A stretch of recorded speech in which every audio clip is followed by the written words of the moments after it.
pawang Katipunero ang kanyang tiyuhin na si Mariano Alvarez at pinsan Teodoro Plata, isa sa mga tagapagtatag ng Katipunan. Hindi nakapagtatakang naging tagpuan ng kanilang bahay ng mga pinunong Katipunero.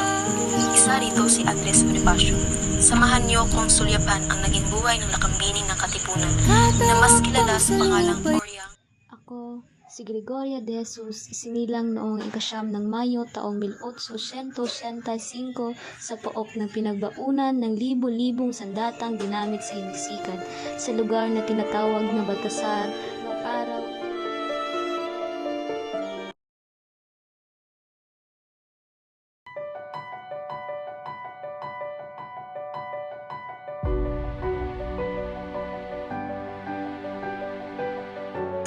Makaraan ng isang linggo, minarapat ng mga bagong kasal na humanap ng sariling tahanan.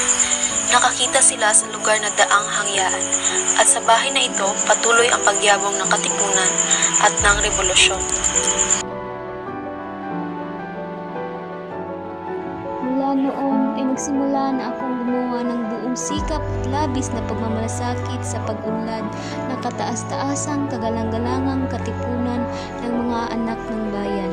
Sapagkat wala akong nais sa panahong yaon, kundi iwagayway ang bandila ang kasangilan ng Pilipinas.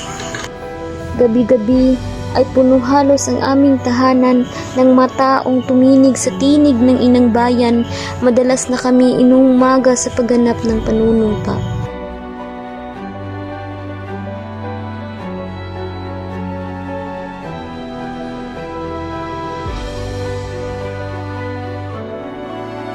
Ang dinaramdam ko lamang na madalas ako ay nagpapatulong sa ilang kapatid na inaasahan kong magmamalasakit ay hindi naman tumutulong sapagkat na alam ng taglay ko ay mga bagay na totoong mapanganib ay pinag-iilag-ilagan ako.